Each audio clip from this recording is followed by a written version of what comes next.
Hello everyone, शिक्षा town YouTube channel पर आपका स्वागत है। आज इस वीडियो में देखिए बात करेंगे कुछ एक इंपॉर्टेंट नोटिफिकेशन की। ये रिलीज किया गया है उत्तराखंड लोक सेवा आयोग के द्वारा। हम लोगों ने इस पर पहले भी बात की है। लोअर पीसीएस परीक्षा का ये नोटिफिकेशन है। इसमें आपको बता देते हैं कि कैसे इसमें एग्जामिनेशन में क्या क्या होने वाला है, कौन कौन लोग इसको भर सकते हैं, क्या अदर स्टेट वाले इसमें एलिजिबल हैं या नहीं, किस तरह से आप अगर अदर स्टेट में भी रह सकते हैं, रह रहे हैं, उसके बाद भी आप कैसे इस एग्जामिनेशन में अपियर कर सकते हैं, क्या क्या कंडीशन है, सब कुछ पूरा डिटेल में डिस्कस करेंगे। इसके अलावा जो प्री एग्जामिनेशन है उसकी तैयारी कैसे होगी, उसका सिलेबस क्या है, किस तरह से हम लोग एक इफेक्टिव रूटीन को फॉलो करके इस एग्जामिनेशन की तैयारी कर सकते हैं, सब कुछ पूरा कंप्लीट डिस्कशन आज के इस वीडियो में होने वाला है। तो शुरू से लेकर आखिरी तक आप इसमें बने रहेंगे तो निश्चित ही आपको यहां पर फायदा मिलेगा। देखिए, सबसे पहले आपको बताएं ये जो इंपॉर्टेंट डेट्स हैं कि भाई 13 दिसंबर को ये नोटिफिकेशन रिलीज किया गया। ठीक है, ऑनलाइन आवेदन पत्र भरने की जो अंतिम तिथि है,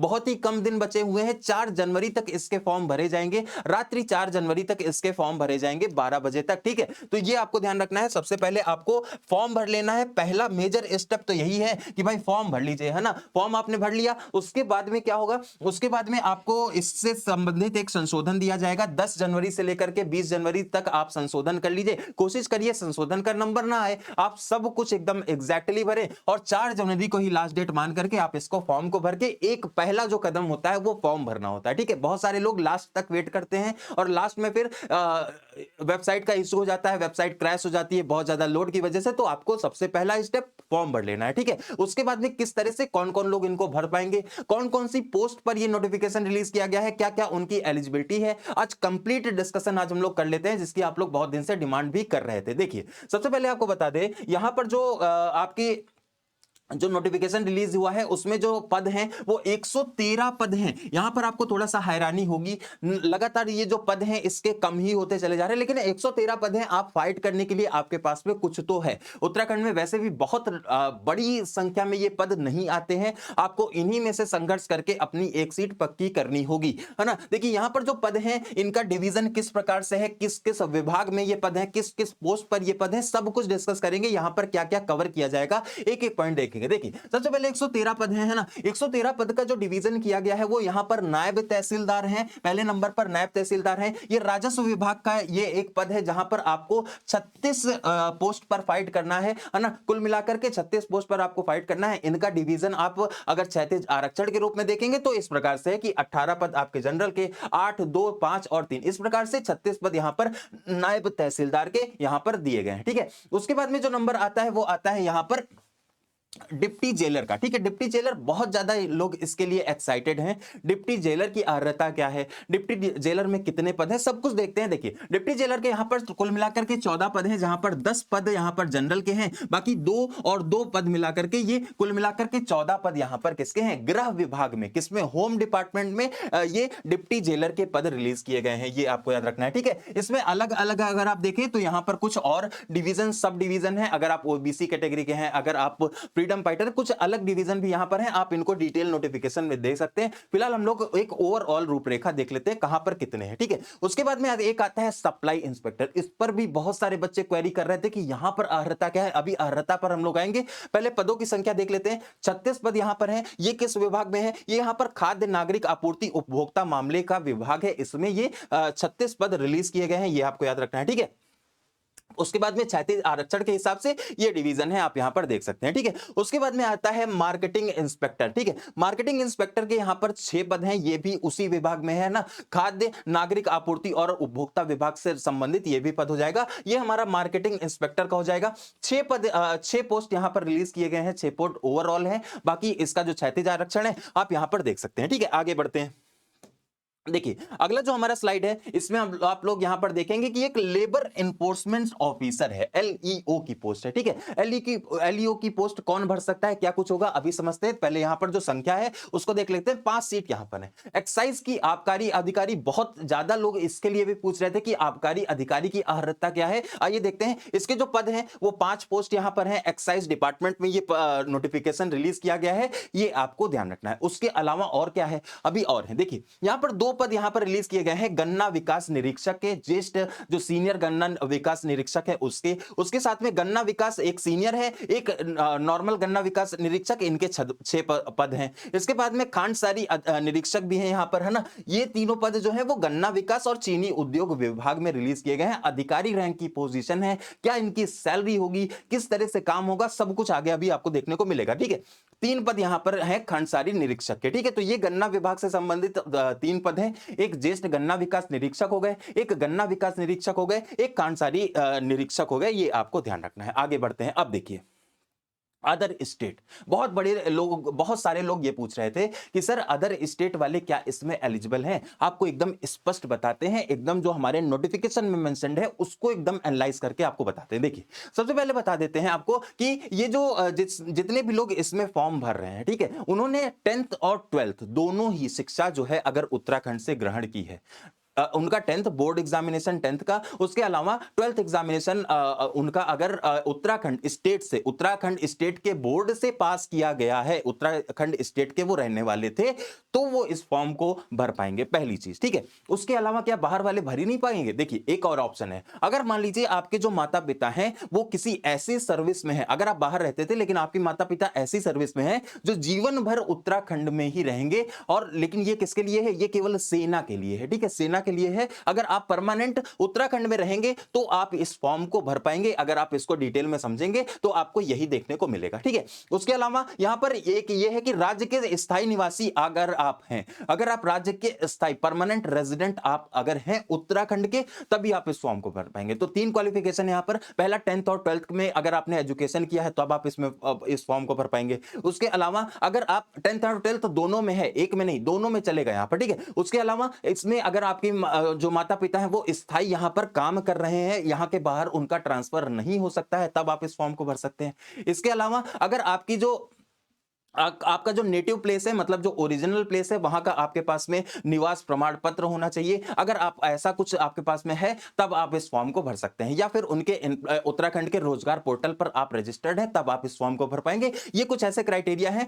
जो कि उत्तराखंड की मैक्सिमम परीक्षाओं में देखने को मिलते हैं। इनको पॉइंट के हिसाब से यहां पर लिखा गया है, आपको सरल भाषा में हमने यहां पर बता दिया। देखिए हाई स्कूल, इंटरमीडिएट या इसके समकक्ष जो है वो उत्तराखंड राज्य में ही स्थित, कहां पर? उत्तराखंड राज्य में ही स्थित यहां पर अगर आप हैं तब आप इस फॉर्म को भर पाएंगे। आपको ध्यान रखना है, ये एक इंपॉर्टेंट है, ठीक है। आगे बढ़ते हैं। देखिए ये हो गया एलिजिबिलिटी, मतलब अदर स्टेट वाले, अगर अदर स्टेट वाले यहां पर भरना चाहते तो एक ही यहां पर एक चीज दिया गया है कि भाई अगर आपके माता पिता उत्तराखंड की सर्विसेज से जुड़े हुए हैं और उनका ट्रांसफर बाहर नहीं होगा, परमानेंट आप लगभग आ चुके हैं उत्तराखंड में, तब आप इस फॉर्म को, अन्यथा आपके पास में या तो निवास होना चाहिए या फिर आपकी एजुकेशन उत्तराखंड से पूरी होनी चाहिए, ठीक है। आगे बढ़ते हैं। देखिए ये हो गई अर्हता के बारे में बात, अन्य राज्य वालों को जो कंफ्यूजन आ रहा था उसमें। अब देखिए एक एक पोस्ट पर उत्तराखंड वाले जो निवासी हमारे जो दोस्त हैं जो परेशान हो रहे थे, एक एक पोस्ट का जो एलिजिबिलिटी है वो बता दो, है ना। तो देखिए अब एक एक पोस्ट पर आएंगे, उनकी एलिजिबिलिटी देखेंगे, वहां पर कितने पद हैं वो देखेंगे, पूरा डिटेल में एनालिसिस करेंगे। देखिए ये आता है नायब तहसीलदार, पहला जो पोस्ट है वो नायब तहसीलदार का है। नायब तहसीलदार का जो ये पोस्ट है 36 पद यहां पर आए हैं, ठीक है, 36 पद ओवरऑल आए हैं। यहां पर ये एक समूह गा का एक अराजपात्रित ये पेंशन युक्त पद है, ठीक है, अंशदायी पेंशन युक्त पद है, तो यहां पर पेंशन भी आपको मिलेगी। उसके अलावा इसमें जो सैलरी है बहुत अच्छी लेवल की सैलरी है। बहुत सारे बच्चे पूछ रहे थे सैलरी क्या होगी, काम क्या होगा, समझते हैं। देखिए ये एक राजस्व विभाग से संबंधित पद है। राजस्व विभाग भूमि का एक लेखा जोखा ये तैयार करने का कार्य करता है। नायब तहसीलदार एक न्यायिक पद भी इसे माना जाता है ना। इसके अलावा आपको ये भी बता दें इनकी जो सैलरी रेंज है वो लेवल 7 की सैलरी रेंज रहेगी, मतलब 44,900 से शुरू होकर 1,42,400, मतलब ओवरऑल अगर आप देखें तो 60-65 हजार से आपकी शुरुआत होने वाली है, ठीक है। अच्छे लेवल की सैलरी है, बहुत सारे डीए एचआरए सब मिला करके ये आपको एक अच्छे अमाउंट की सैलरी मिलेगी। तो एक अधिकारी पद है, उसी के आधार पर इसकी सैलरी भी है। इसमें क्या क्या चाहिए होगा आपके लिए?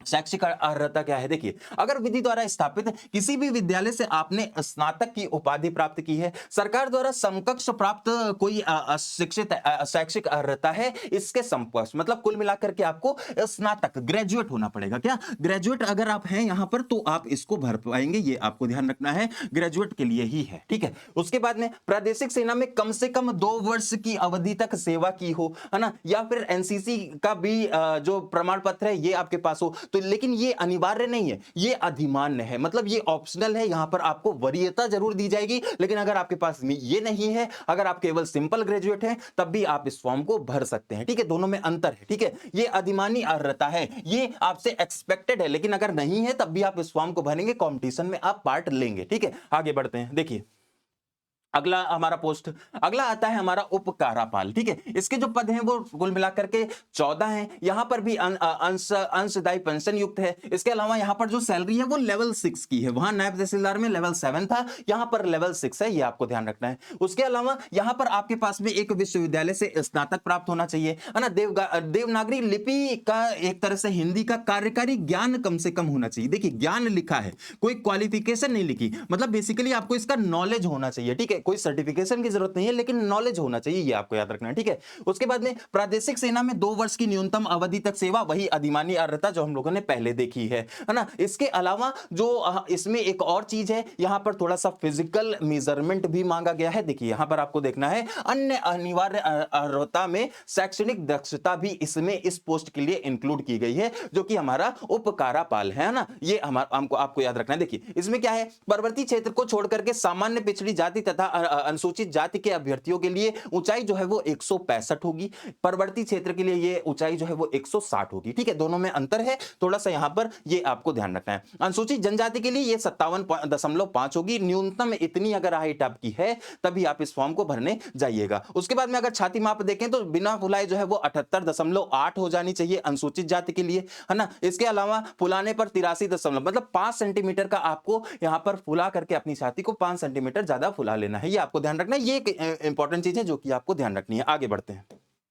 अब देखिए महिलाओं के लिए क्या है दक्षता, तो इस पोस्ट के लिए जो महिलाओं के लिए जो दक्षता है उसमें 152 सेंटीमीटर हाइट होनी चाहिए। जनजाति समूह के लिए थोड़ा सा कम हो जाएगी, 147 हो जाएगी। दृष्टि लेकिन 6/6, आंखों का जो एक तरह से जो नजर है वो पूरी होनी चाहिए, चाहे महिला हो चाहे पुरुष हो। ठीक है, अगर देखें अगर वजन जो है वो यहाँ पर 45 किलोग्राम अनिवार्य है। 45 से कम अगर आपका वजन है तो आप खाइए पीजिए, है ना। यहाँ पर 45 किलो कम से कम होना चाहिए, ये आपको याद रखना है। ये किसके लिए, ये डिप्टी जेलर की एक कुछ अर्हताएं हैं। यहाँ पर अभ्यर्थियों के लिए जो चिकित्सक परीक्षा जो यहाँ पर मेडिकल है वो यहाँ पर मिनिमम वही होंगे जो सरकार द्वारा समय समय पर विहित किए जाएंगे, जो सरकार जैसे जैसे फिजिकल और बाकी सारी जो एक तरह से एग्जामिनेशन लाएगी वो उसके आधार पर उसमें चेंजेस होंगे। अभी रुकिए, अभी देखिए यहाँ पर आपको सिलेबस भी बताया जाएगा और कैसे इसकी तैयारी करनी है वो भी बताया जाएगा, पूरा डिटेल में एक एक पॉइंट। पहले सबकी आप अर्हता देख लीजिए। उसके बाद में मान लीजिए आप पूर्ति निरीक्षक होना चाहते हैं, ठीक है। 36 पद यहाँ पर आपके लिए हैं। लेवल 6 की ये पोस्ट है, इसमें आपको स्नातक होना चाहिए, जरूरी है स्नातक,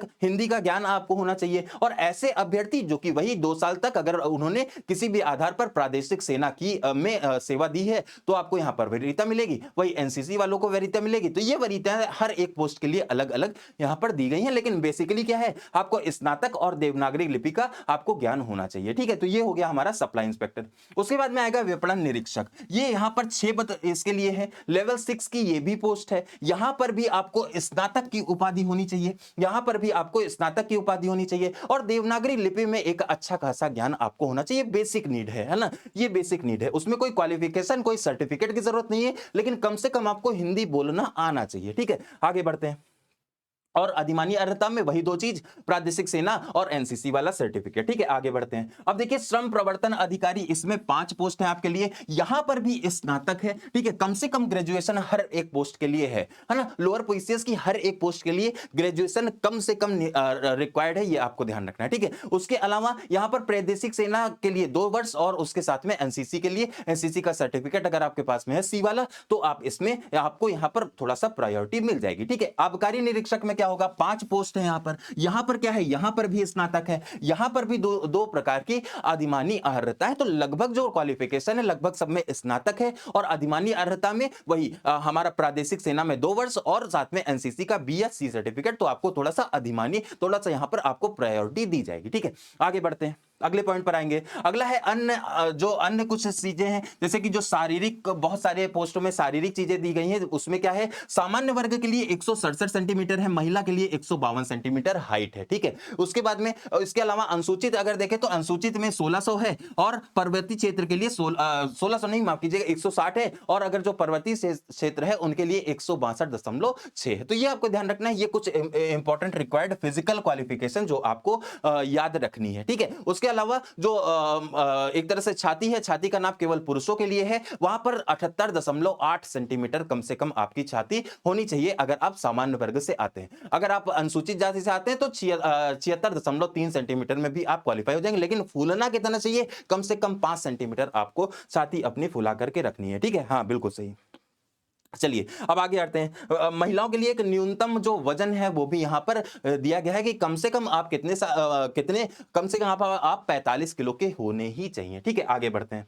गन्ना पर्यवेक्षक में क्या है, गन्ना पर्यवेक्षक में आपको कृषि में स्नातक होना होगा, ठीक है। आपको यहां पर कृषि में स्नातक होना होगा। अभी तक हम लोगों ने देखा था कि किसी भी विश्वविद्यालय से आप स्नातक हैं तो आप इसमें एलिजिबल हैं, लेकिन गन्ना पर्यवेक्षक के लिए आपको कृषि में स्नातक होना जरूरी है। कृषि विज्ञान में स्नातकोत्तर, अगर आप एमए हैं तब भी ये जरूरी है ना, एमए भी आपका होना चाहिए। यहां पर स्नातकोत्तर भी होंगे और यहां पर आप स्नातक में, ग्रेजुएट प्लस एमए दोनों आपको होना होगा, ठीक है। अधिमानी अर्हता में, अधिमानी में यहां पर अन्य बातें समान होंगी, जैसे सीधी भर्ती के मामले में ऐसे अभ्यर्थी जहां पर वही प्रादेशिक सेना और एनसीसी सर्टिफिकेट है ना, उनको अधिमानी अर्हता दो दी जाएंगी। तो लेकिन इसमें आपको ये याद रखना है, जो हमारा गन्ना वाला ज्येष्ठ गन्ना पर्यवेक्षक है वहां पर आपको कम से कम मास्टर्स होना होगा, ठीक है। मास्टर्स वहां पर जरूरी है। एग्रीकल्चर से संबंधित किसी भी डिग्री में आपको अगर मास्टर्स है तो आप यहां पर एलिजिबल हो जाएंगे, ठीक है। गन्ना विकास में फिर वही चीज है, यहां पर जो स्नातक होगा वो कृषि में यहां पर भी होगा, और स्नातकोत्तर भी यहां पर कृषि में होगा, है ना। कृषि विज्ञान में आपको मास्टर्स यहां पर भी चाहिए होगा, क्योंकि एग्रीकल्चर से रिलेटेड है, तो आपको एग्रीकल्चर का कम से कम बेसिक आइडिया होना चाहिए, और कम से कम मास्टर्स डिग्री तक आप यहां पर क्वालिफाई होने चाहिए। अधिमानी अर्हता वही है जो अभी तक हम लोग देख रहे थे, ठीक है। खंडसारी में, यहां पर खंडसारी में आपको स्नातक होना चाहिए। खंडसारी में केवल आपको स्नातक, नॉर्मल स्नातक भी आप चल जाएंगे, यहां पर कोई कृषि से संबंधित कोई चीज की रिक्वायरमेंट नहीं। तो खंडसारी में थोड़ा सा आपको यहां पर सारे लोग भर सकते हैं इस फॉर्म को, ठीक है। उसके बाद में जो दिक्कत आती है वो आती है, सर मेरी एज इतनी हो चुकी है, हम भर पाएंगे कि नहीं। तो यहां पर एक बहुत बड़ा सा एज का स्लैब दिया गया है। अगर आप 21 साल से लेकर के 42 साल के बीच में, कब 21 साल से लेकर के 42 साल के बीच में है, तो आप इस फॉर्म को आसानी से भर सकते हैं, ये आपको याद रखना है। और सरकार की जो एक तरह से जो आपको रिबेट दिए जाते हैं एज में, क्राइटेरिया के हिसाब से, आपकी कैटेगरी के हिसाब से, वो अलग हैं, वो सारे इसमें लागू भी होंगे, जो कि अलग अलग कैटेगरी के हिसाब से अलग अलग होते हैं। तो बेसिकली अगर आप जनरल कैटेगरी से हैं तो 21 से लेकर के 42 तक आपकी उम्र का, अगर आप इस उम्र के जो स्लैब है उसमें आ रहे हैं तो आप इस फॉर्म को आसानी से भर पाएंगे, जो कि मैक्सिमम होता है। इससे 42 साल के ऊपर अगर आप देखें तो कोई सरकारी नौकरी की तो कम से कम अपेक्षा नहीं ही करता है ना। तो आप 42 साल की उम्र तक अगर हैं तो आप इसमें इस फॉर्म को भर पाएंगे। आगे बढ़ते हैं। नेशनैलिटी की बात करें तो आपको यहां पर भारतीय होना चाहिए भाई। अगर आप तिब्बत के शरणार्थी हैं तब भी आप इस फॉर्म को भर पाएंगे। ये यहां पर कुछ चीजें दी गई हैं जो कि आपकी नेशनैलिटी कम से कम इंडियन होनी चाहिए, ठीक है। फॉर्म भरने का प्रोसीजर, यहां पर एक ऑफिशियल वेबसाइट, इसका लिंक आपको डिस्क्रिप्शन में मिल जाएगा। आप इस पर जाएंगे, वहां पर आप अप्लाई कर पाएंगे आसानी से। यूकेपीएससी की ऑफिशियल वेबसाइट से ही आपको एप्लीकेशन करना है, इधर उधर या फिर कोई ऑफलाइन तरीके से आप एप्लीकेशन इसमें नहीं करेंगे, ऑनलाइन माध्यम से ये एप्लीकेशन लिया जाएगा, ठीक है। आगे बढ़ते हैं। अब देखिए यहां पर अगर आप एप्लीकेशन कर रहे हैं तो आपको कितना पैसा देना होगा, तो ये यहां पर एकदम स्पष्ट लिखा गया है। कुल शुल्क जो लगेगा जनरल के लिए 172 रुपए लगेगा, है ना। 172 रुपए, कुछ पैसे भी हैं, 30 पैसे भी आपको यहां पर देने होंगे, जो कि ऑनलाइन माध्यम में ही आपसे जमा करवाए जाएंगे। अलग अलग कैटेगरी के लिए रुपया यहां पर अलग अलग आपके सामने मेंशन्ड है, ये आप देख लेंगे, ठीक है। यहां पर जो ये फ्री है वो किसके लिए है, ये राजकीय गृहों में निवासरत जो अनाथ बच्चे हैं उनके लिए ये फॉर्म फ्री भी किया गया है, ठीक है। फ्री भी किया गया है, ये आपको याद रखना है। आगे बढ़ते हैं। अगला यहां पर देखिए ये कुछ एग्जाम सेंटर्स है, कंप्लीट डिस्कशन करते हैं। एग्जाम कहां तक होगा वहां तक आएंगे, उसके बाद भी सिलेबस भी देखेंगे, है ना। सिलेबस हमारा दो पार्ट में डिवाइडेड है। एक 150 नंबर जो पूरा है हमारा प्री का, वो दो पार्ट में डिवाइडेड है। दोनों पार्ट को समझते हैं और दोनों पार्ट की तैयारी कैसे होगी वो भी देखेंगे। देखिए सबसे पहले आपके सामने यहां पर है एक सिटी कोड, है ना। सिटी कोड यहां पर लिखा गया है, ये सेंटर है, ये यहां पर आपका एग्जामिनेशन होगा। तो आप अपनी चॉइस के आधार पर सेंटर को भर सकते हैं, या फिर अगर चॉइस भरने का ऑप्शन नहीं भी आता है है फॉर्म में, तो इन्हीं में से आपका एग्जाम सेंटर होने वाला है। ये 19 डिस्ट्रिक्ट आपको उत्तराखंड के दिए गए हैं, ठीक है। उसके बाद में आता है इसका एग्जामिनेशन का लेवल पैटर्न, उस पर बात करेंगे। हालांकि हम लोगों ने अभी इसके मेंस से रिलेटेड एक एग्जामिनेशन पैटर्न का एक वीडियो किया था, वहां पर हम लोगों ने मेंस के डिटेल को, मेंस के सिलेबस को डिटेल में डिस्कस किया था। आज हम लोग प्री को डिस्कस करेंगे पूरा डिटेल में, एक एक पॉइंट को क्लियर करते हुए, ठीक है। प्री की तैयारी कैसे होगी उस पर भी हम लोग बात करेंगे, सब कुछ पूरा डिटेल में रहेगा। देखिए सबसे पहले आपको बताएं, यहां पर जो पेपर होने वाला है वो 3 लेवल का एग्जामिनेशन होगा। क्या 3 लेवल होंगे यहां पर? एक होगा हमारा प्री लेवल, है ना। प्री लेवल पे हम लोगों को कुछ ऑब्जेक्टिव क्वेश्चन यहां पर देखने को मिलेंगे। कैसे ऑब्जेक्टिव? वस्तुनिष्ठ प्रकार का ये प्रश्न होगा। उसके बाद में जो मेंस है, मेंस आपका डिस्क्रिप्टिव फॉर्म में होगा। कैसा होगा? ये आपका डिस्क्रिप्टिव फॉर्म में होगा, ये आपको याद रखना है, डिस्क्रिप्टिव। यहां पर आपको आंसर राइटिंग सीखनी होगी, ठीक है। आंसर राइटिंग, लेटर राइटिंग और एक निबंध जो लेखन होता है, वो सारी चीजें आपको यहां पर सीखनी होंगी, ये आपको ध्यान रखना है। जो आपका जो उसके बाद में एक और होगा, जो तीसरा लेवल होगा वो इंटरव्यू होगा। यहां पर साक्षात्कार भी होगा। एक एक पॉइंट पर डिस्कस करते हैं। देखिए सबसे पहले आपको बताएं, प्रारंभिक जो है ये आपको पास करना है, उसके बाद में आप मुख्य परीक्षा दे पाएंगे। मुख्य परीक्षा में जो चीजें होंगी, जैसे कि हिंदी वहां पर क्वालिफाई करना ही है। अगर हिंदी वाला सेक्शन आपने क्वालिफाई नहीं किया तो आगे की आपकी कॉपियां चेक नहीं होंगी, तो वो अनिवार्य है, वहां पर आपको 35% मार्क्स लाने ही होंगे। सब पर आएंगे, एक एक पॉइंट को डिस्कस करते हैं। देखिए लास्ट जो स्टेज है वो आपका व्यक्तिगत आपका जो पर्सनल इंटरव्यू वो आपका लिया जाएगा। देखिए सबसे पहले आपको बताएं, प्रारंभिक जो परीक्षा है वो पूरी तरह से एमसीक्यू। यहां पर एमसीक्यू, बहुत सारे बच्चों को डाउट आ रहा है कि यहां पर क्या थ्योरी भी आएगी? नहीं, पूरा जो प्री की परीक्षा है वो एमसीक्यू पर ही होगी, ठीक है। एमसीक्यू पर होगी, पहली चीज। दूसरी चीज, यहां पर आपको 2 घंटे का समय मिलेगा, ठीक है। 2 घंटे में आपको 150 क्वेश्चन करने हैं, 150 नंबर के 150 क्वेश्चन। एक नंबर का एक क्वेश्चन है, तो थोड़ा क्वेश्चन आपको ज्यादा से ज्यादा प्रैक्टिस करने हैं, प्रेजेंस ऑफ माइंड, क्योंकि 2 घंटा कम समय है। 150 क्वेश्चन के हिसाब से 2 घंटा जो है वो कम समय है। आपको इनको ध्यान से थोड़ा सा स्पीड को भी मेंटेन करते हुए चलना है। स्पीड कैसे मेंटेन करेंगे, प्रेजेंस ऑफ माइंड को कैसे बढ़ाएंगे, सारे जो स्ट्रेटजी कैसे है, वो सारी चीजें अभी हम लोग लास्ट में डिस्कस करेंगे पूरा एकदम डिटेल में, ठीक है। उसके बाद में देखिए ये आता है हमारा मेरिट निर्धारण हेतु जो अंक है वो जोड़े ये नहीं जाएंगे। जो प्री वाली परीक्षा है उसके अंक आपके जोड़े नहीं जाएंगे, ठीक है। सिलेबस क्या आने वाला है आइए समझते हैं। देखिए प्री के बाद में 600 नंबर का आपका मेंस होगा। 600 नंबर में हम लोगों ने इस पर बात कर ली है ऑलरेडी, वो वीडियो आपको मिल जाएगा, है ना। उसमें हिंदी आएगी 100 नंबर, ये आपको क्वालिफाई करनी ही है। 6 क्वेश्चन यहां पर पूछे जाएंगे। निबंध आपका 100 नंबर का आएगा, ये इसमें आपके 2 क्वेश्चन पूछे जाएंगे। उसके अलावा सामान्य अध्ययन के 2 पेपर होंगे, इसमें आपके 20-20 क्वेश्चन पूछे जाएंगे। और इनको आपको आंसर जो करना है वो कैसे करना है, वो इनका आपको आंसर डिस्क्रिप्टिव लिख करके आंसर करना है, ये आपको याद रखना है। कैसे लिखा जाता है, किस प्रकार से होता है, वो सारी चीजें हम लोग आगे आने वाले जो हमारा कोर्स है उसमें हम लोग डिस्कस करेंगे, ठीक है। देखिए 35% मार्क्स जो है वो आपको हिंदी में कम से कम लाने ही होंगे, तब आगे आपकी आगे की कॉपी चेक होगी, ठीक है। 35% अनिवार्य है, ये एक इंपॉर्टेंट चीज है। साक्षात्कार जो इंटरव्यू होगा वो यहां पर 75 नंबर का होगा, तो 600 नंबर का मेंस परीक्षा है, 75 नंबर का आपका इंटरव्यू है। आपको ये ध्यान रखते हुए तैयारी करनी है और उसके आधार पर ही लास्ट में फाइनल मेरिट बनेगी, ठीक है। उसके बाद में आता है प्रारंभिक परीक्षा का पाठ्यक्रम। प्री परीक्षा में क्या पाठ्यक्रम रहा इसको देख लेते हैं। देखिए थोड़ा सा जल्दी से थोड़ा सा डिस्कस करेंगे, एक एक पॉइंट, क्या क्या सेक्शन इसमें पूछा जाएगा। बाकी डिटेल्ड एनालिसिस इसकी हम लोग आगे आने वाले वीडियोस में कवर करेंगे, ठीक है। देखिए सामान्य अध्ययन जो है वो यहां पर टोटल 100 नंबर का रहेगा। 100 नंबर का सामान्य अध्ययन है और 50 नंबर की इसमें आपकी तार्किक क्षमता वाले प्रश्न पूछे जाएंगे। कुल मिलाकर 150 नंबर का होगा। सामान्य अध्ययन में बेसिकली जो शुरुआत होती है वो कंप्यूटर साइंस, यहां पर आपका साइंस भी है, कंप्यूटर से भी क्वेश्चन पूछे जाएंगे। साइंस कंप्यूटर है ना, दोनों ही है, दोनों ही यहां पर आपके विषय पूछे जाएंगे। तो कंप्यूटर से रिलेटेड जो आपकी क्वेरीज हैं वो उससे रिलेटेड तैयारी कैसे होगी, साइंस से रिलेटेड तैयारी कैसे होगी, सारा कुछ अभी हम लोग लास्ट में डिस्कस करेंगे, ठीक है। देखिए भारत का इतिहास पूछा जाएगा, जो कि बहुत डिटेल में हम लोगों ने स्क्रीनिंग एग्जाम की परीक्षा की तैयारी में बहुत डिटेल में उसको कवर किया है, भारत के इतिहास को, है ना। ये तैयारी आपकी हमारी उत्तराखंड लोअर पीसीएस के लिए भी शुरू से शुरू होगी, ठीक है। उसके बाद में आता है अर्थव्यवस्था राज्य व्यवस्था। अर्थव्यवस्था राज्य व्यवस्था दोनों ही अच्छे टॉपिक है, दोनों से रिलेटेड कंप्लीट हम लोगों ने एक प्लेलिस्ट करी है। उत्तराखंड स्क्रीनिंग एग्जाम यूकेपीएससी जो स्क्रीनिंग एग्जाम प्रवक्ता भर्ती का है,